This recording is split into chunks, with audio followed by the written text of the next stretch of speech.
Welcome to K7 news. నా పేరు కళ్యాణి. అందరికీ నమస్కారం అండి.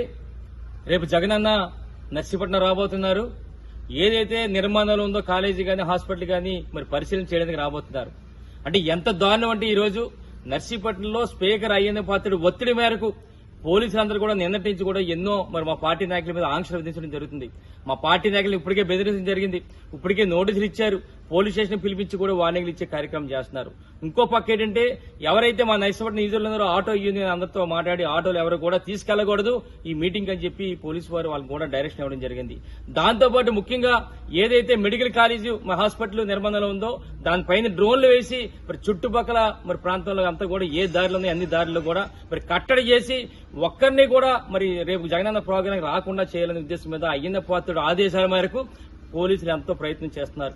ఒకటే చెప్తున్నా ఈ రోజు నర్సీపట్నం ప్రజలందరికీ కూడా ఈ రోజు రేపు జగనన్న వస్తున్నారంటే మనందరి కోసం వస్తున్నారు, మన ప్రాంత ప్రజల కోసం వస్తున్నారు. ఎందుకంటున్నారంటే ఈ సుమారుగా మన ప్రాంతాల్లో ఉన్న వేలాది మంది మరి పేద ప్రజలు ఉన్నారు. వాళ్ళందరి కోసం సుమారుగా 630 పడగల హాస్పిటల్ నిర్మాణం చేస్తున్నారు.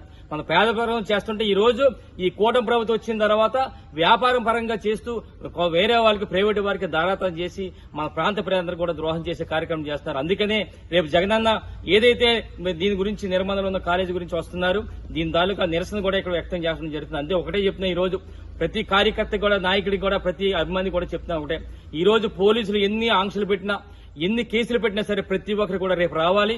మన జగనన్న మన అందరం కూడా స్వాగతం పలకాలి.